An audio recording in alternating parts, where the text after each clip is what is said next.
36 people were on what many say was a life-changing trip, but none of them ever left a university laboratory.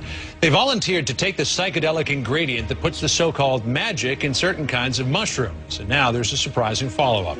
CNN's Carol Costello joins us live with the results. Carol, what's happening now? Well, John, maybe the hippies of the 60s weren't just on something. Maybe they were onto something. Scientists at Johns Hopkins now say magic mushrooms really can expand your mind, producing a kind of religious experience. 14 months ago, they gave dozens of volunteers magic mushrooms, and today, those volunteers are still feeling the effects.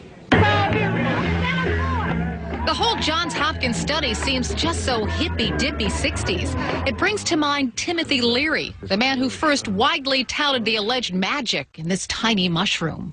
5 years ago, by accident in Mexico, I took Mexican mushrooms. Leary, a Harvard researcher, claimed his mushroom-induced psychotic trip was so spiritual it led him and a generation to turn on, tune in, and drop out. Yeah, until the federal government stepped in and made hallucinogenic drugs illegal. Fast forward to 2006 and this research room at Johns Hopkins. 36 volunteers took part in an initial study on whether psilocybin, the active ingredient in magic mushrooms, really does have a lasting spiritual effect on people. Dee Dee Osborne, a business consultant, volunteered to find out. It's a beautiful feeling. I've not felt anything like that before.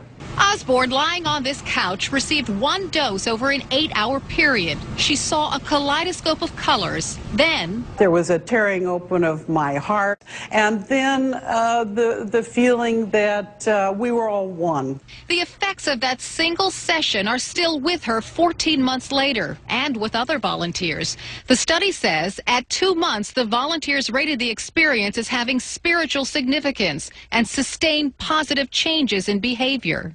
Most people had experiences that really looked quite indistinguishable from classically occurring mystical type experiences. The study is nothing like those done in the 60s. They're far more controlled. The goal is to explore whether this drug could prove therapeutic to those terminally ill.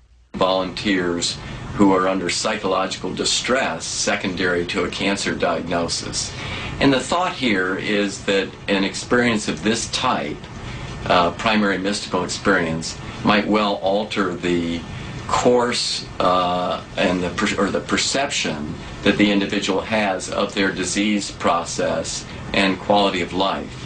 As for those volunteers who took that long, strange trip on Johns Hopkins' couch, the study says most have no regrets and feel their world is a better place because of it.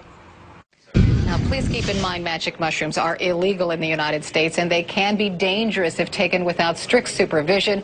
All of the volunteers in the Hopkins study were psychologically prepped for 6 to 9 months.